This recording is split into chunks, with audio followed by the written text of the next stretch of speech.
എല്ലാവർക്കും എൻ്റെ യൂട്യൂബ് ചാനലിലേക്ക് ഒരിക്കൽ കൂടി ഹാർദമായ സ്വാഗതം.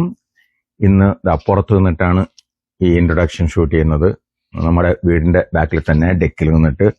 അപ്പോൾ നമുക്ക് കുറച്ച് പച്ചപ്പൊക്കെ കാണാം. ഒന്ന് പ്രത്യേകമായിട്ടൊന്ന് ചെയ്തേക്കാൻ കരുതി. അപ്പോൾ ഇന്ന് ഞാൻ നിങ്ങളെ കാണിക്കാൻ പോകുന്നത് നമ്മൾ മിക്കവാറും നമ്മുടെ വീടുകളിൽ കേരളത്തിൽ ഉച്ചയ്ക്ക് ചോറിൻ്റെ കൂടെ കഴിക്കാനായിട്ട് ഉണ്ടാക്കുന്ന ഒരു ഐറ്റമാണ്. വേറെ ഒന്നുമല്ല, പുളിങ്കറി. പുളിങ്കറി എന്ന് പറയുമ്പോഴത്തേക്കും ചിലരുടെ മനസ്സിൽ ഒരു തരമാണ്, വേറെ ചിലരുടെ മനസ്സിൽ വേറെയാണ്. എന്താണെന്ന് വെച്ചാൽ കേരളത്തിന്റെ തെക്കുന്ന് വടക്കോട്ട് പോകുമ്പോഴത്തേക്കും ചില സ്ഥലങ്ങളിൽ പുളിങ്കറി എന്ന് പറഞ്ഞാൽ വേറൊന്നാണ്. ഞാനൊരു ഐറ്റത്തിൻ്റെത് പോസ്റ്റ് ചെയ്തു, മുളകോശ് എന്ന് പറഞ്ഞിട്ട്. അതിനകത്ത് ഞാനിത് ഈ സ്റ്റേറ്റ്മെന്റ് തന്നെ പറഞ്ഞു. ആ മുളകോശത്തിന് ചിലടത്ത് പറയുന്നത് പുളിങ്കറി എന്നാണ്. അപ്പം അതല്ല ഞാൻ ഉണ്ടാക്കാൻ പോകുന്നത്, അത് ആൾറെഡി പോസ്റ്റ് ചെയ്തിട്ടുണ്ട്. ഇത് ഞങ്ങളുടെ ചേർത്തലയിൽ ഉണ്ടാക്കുന്ന പുളിങ്കറി.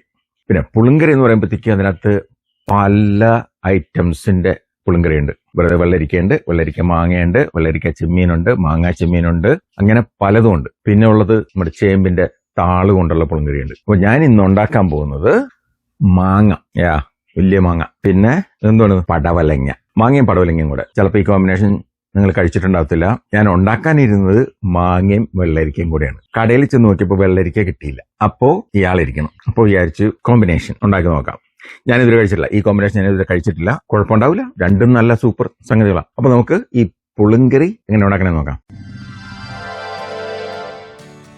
നമ്മൾ പുളിങ്കറി ഉണ്ടാക്കാൻ പോകുന്നു മാങ്ങ പടവലങ്ങ. നിന്റെ തൊലി ചുരണ്ടി കളയണം, നിന്റെ തൊലി ചെത്തിക്കളയണം. ശരി, മൂത്ത തോന്നുന്നു. എൻ്റെ പുളി എങ്ങനെയുണ്ടെന്ന് നോക്കണം. പുളി കുറവാണെങ്കിൽ പുളിങ്കറിക്ക് എന്ത് ചെയ്യണം? ചിലർ പുളി പിഴിഞ്ഞൊഴിക്കും. ഇവിടുത്തെ പുളി അങ്ങനെ പിഴിഞ്ഞൊഴിക്കാനൊക്കില്ല. എന്താ വെച്ചാൽ കറുപ്പ് നിറമാണ്, അതിൻ്റെ കളറ് മാറും. അപ്പോൾ നമുക്ക് അഡ്ജസ്റ്റ് ചെയ്യാൻ പറ്റുന്നത് കുറച്ച് തൈര്. മോരില്ല, തൈരിനും ഇവിടുത്തെ തൈരിനും അധികം പുളിയൊന്നുമില്ല. എന്നാലും ഒരു അഡ്ജസ്റ്റിങ് വെച്ചിട്ട് ചെയ്യാന്നേ ഉള്ളൂ. പിന്നെ പുളി ഉണ്ടാവും നോക്കണം. ഒന്ന് ടേസ്റ്റ് ചെയ്ത് നോക്കാമല്ലോ അപ്പം തന്നെ. മധുരം തോന്നുന്നു കേട്ടോ.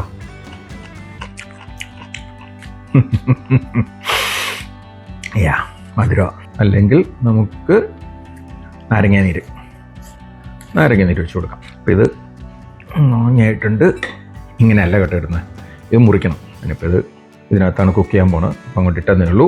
കാരണം എന്താണെന്ന് വെച്ചാൽ നമ്മുടെ ഈ പടവലൻ ചെയ്യണം. ഞാനൊക്കെ കൊച്ചായിരുന്നപ്പോൾ പണ്ട് വേറൊരു വീഡിയോയിൽ പറഞ്ഞ പോലെ 200 കൊല്ലം മുമ്പ് ഈ പടവലം എന്ന് പറയുമ്പോൾ തൊടാൻ അറയ്ക്കുന്ന ഒരു സംഗതിയായിരുന്നു. എന്താന്ന് വെച്ചാൽ കൈനാറും. അത്രയ്ക്ക് ഒരു മണമുള്ള വെജിറ്റബിൾ ആയിരുന്നു പടവലം. ഇപ്പം എന്തുകൊണ്ടോ മണം ഇല്ല. എല്ലാം ഇത് സ്പെഷ്യലായിട്ട് മണം വരാണ്ടിരിക്കാനുള്ളത് ബ്രീഡ് ചെയ്തതാണോ, ബ്രീഡ് എന്ന് വെച്ചാൽ ക്രോസ് പോളിനേഷൻ ഒക്കെ ചെയ്തതാണോ, ജീൻ തെറപ്പിയാണോ ഒന്നും അറിയില്ല. പക്ഷെ ഇപ്പോൾ മണം ഇല്ല. അതുകൊണ്ട് ഹാൻഡിൽ ചെയ്യാൻ അധികം പ്രയാസമില്ല. ഇല്ലെങ്കിൽ തൊട്ടാലും നാറുന്നതായിരുന്നു. എത്ര പേർക്ക് അതിനെപ്പറ്റി അറിയാമെന്നറിയില്ല.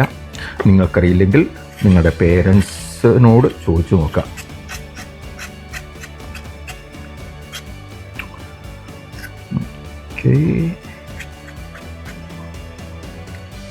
ഒന്ന് കഴുകിയിട്ട് ഇതിനകത്തുള്ള കുടലും പണ്ടും എടുത്ത് കളയണം. ഈ കുടലും പണ്ടും എടുത്ത് കളയണം എന്ന് പറയുമ്പോഴത്തേക്കും നിങ്ങൾ വിചാരിക്കും ഇയാളെന്താ കൊട്ടേഷന് പോവുകയാണോ? കൊട്ടേഷൻ എന്ന് പറയാം. എന്നിട്ട് പിളർന്ന് കൈ മുറിയാതെ ഇപ്പം നമുക്ക് കൈകൊണ്ട് ചെയ്യാം. അല്ലെങ്കിൽ എളുപ്പ വഴിക്ക് ഒരു സ്പൂൺ വെച്ചിട്ട് കിട്ടക്കാന്ന് എടുത്ത് കളയാം. ഇത് എന്നാലും കുഴപ്പമില്ല കേട്ടോ. കുരു മൂത്തതല്ലെങ്കിൽ അത് വിടാം. ഇപ്പോൾ വീഡിയോയിൽ കാണിക്കുന്നതുകൊണ്ടാണ് കേട്ടോ ഇത്രയും സ്ലോ ആയിട്ടും കെയർഫുള്ളായിട്ടും ചെയ്യുന്നത്. ഇല്ലെങ്കിൽ ടപ്പട്ടപ്പാന്ന് ചെയ്ത് കുടൽ വേറെ, മാല വേറെ, വള വേറെ, തല വേറെ, കമ്മൽ വേറെ ഒക്കെ ഇട്ടിട്ടേനെ. ഇപ്പോൾ ഇവരെ മുറിച്ചെടുക്കണം. ഇത് മുറിക്കുന്ന സൈസ് എങ്ങനെ വേണമെങ്കിലും ചെയ്യാം. ഇങ്ങനെ മുറിച്ചിടാം. കഷ്ണം വലുതാണെങ്കിൽ, ഞാനാണെങ്കിൽ കുറച്ച് ഇതിൻ്റെ നടുവേ ഒന്ന് മുറിച്ചിട്ട് ഈ സൈസിലാണ് ഞാൻ ഇടുന്നത്.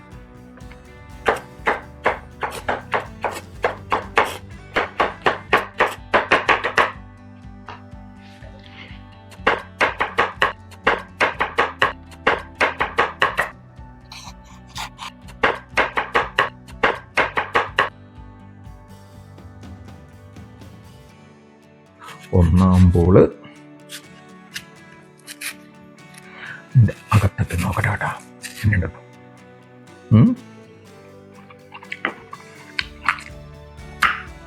ഇതേട്ടാ, ഇവിടെ കുറച്ച് പുളിയുണ്ട്.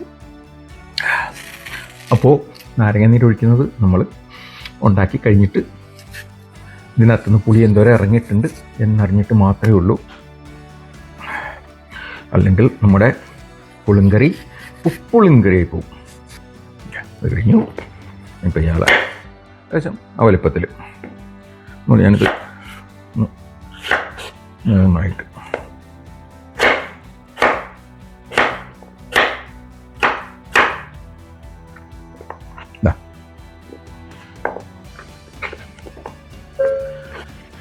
ഇത് പുളിങ്കറി ഉണ്ടാക്കുമ്പോഴത്തേക്കും വെറുതെ ഇത് മാത്രം ഇട്ടിട്ട് ഉണ്ടാക്കാം. അല്ലെങ്കിൽ കുറച്ച് പരിപ്പും കൂടെ ഇടാം. പരിപ്പിട്ടാൽ കുറച്ചുകൂടെ കൊഴുപ്പ് കിട്ടും. പക്ഷെ പരിപ്പ് എന്ന് പറയുമ്പോഴത്തേക്കും ചിലരുടെ മനസ്സിൽ വരുന്നത് ആണ്. അതുകൊണ്ട് ചിലർക്ക് പരിപ്പ് ഇഷ്ടമല്ല. ഇത് ഞാൻ ഉണ്ടാക്കുന്ന വേറൊരു ആൾക്ക് വേണ്ടിയിട്ടാണ്, പ്രായം ചെന്ന ഒരാൾക്കാണ്. ഇപ്പം ഗ്യാസ് വരുന്നതൊന്നും ഇങ്ങനെ കഴിക്കില്ല. അപ്പോൾ അതുകൊണ്ട് പരിപ്പിടുന്നില്ല. നമ്മൾ ഇത് മാത്രം ഇതാ. ഇപ്പം ഇത് മഞ്ഞപ്പൊടി, മുളക് പൊടി, ഉപ്പ് ഇത്രയിട്ട് ഒന്ന് പകുതി വേവിക്കണം.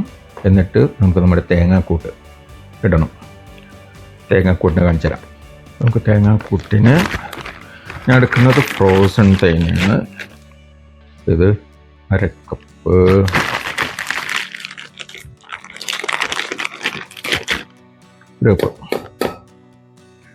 ഒരു കപ്പ് തേങ്ങയാണ് ഉപയോഗിക്കുന്നത്. അത്രയും കൂട്ടിന് ഇനി 1 ടീസ്പൂൺ ജീരകം,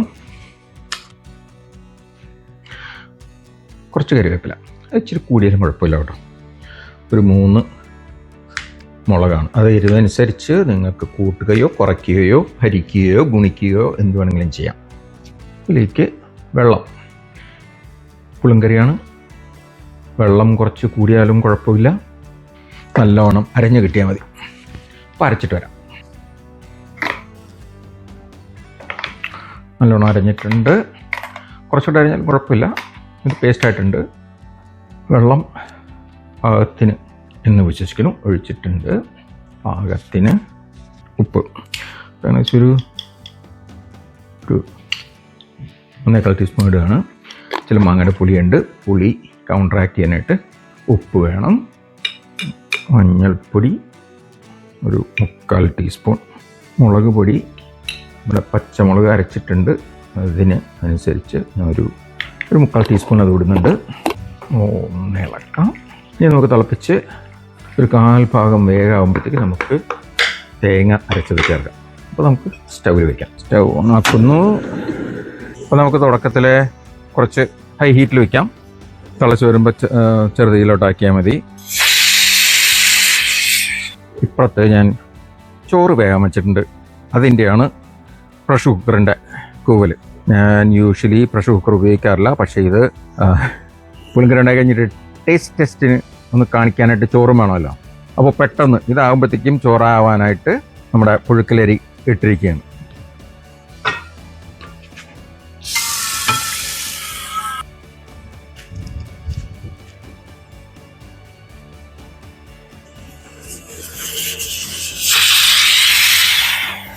നല്ലോണം തിളയ്ക്കുന്നുണ്ട്.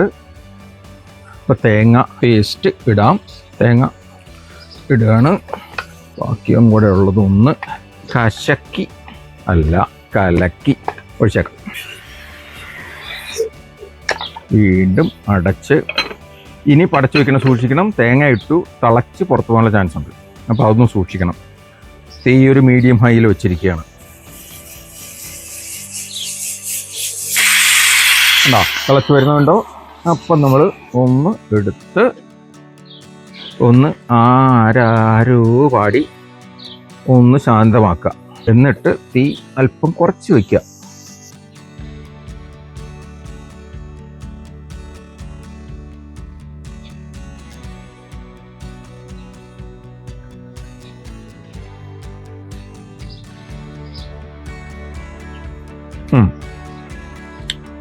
വെന്തിട്ടുണ്ട്. കടുക് വറക്കണം. അതിനു വേണ്ടിയിട്ട് ഞാൻ ഇതിങ്ങോട്ട് മാറ്റുന്നു.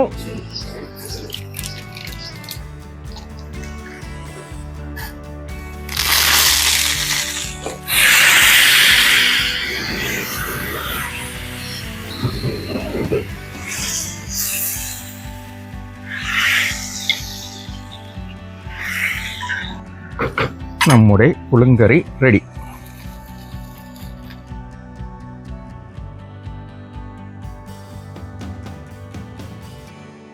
If you enjoyed this video, please like, share, and if you haven't done so, subscribe. And most important, send it to your friends and family. Don't forget the family. Till next time, until I come back with another video, happy cooking. ഒന്ന് taste ചെയ്ത് നോക്കാം.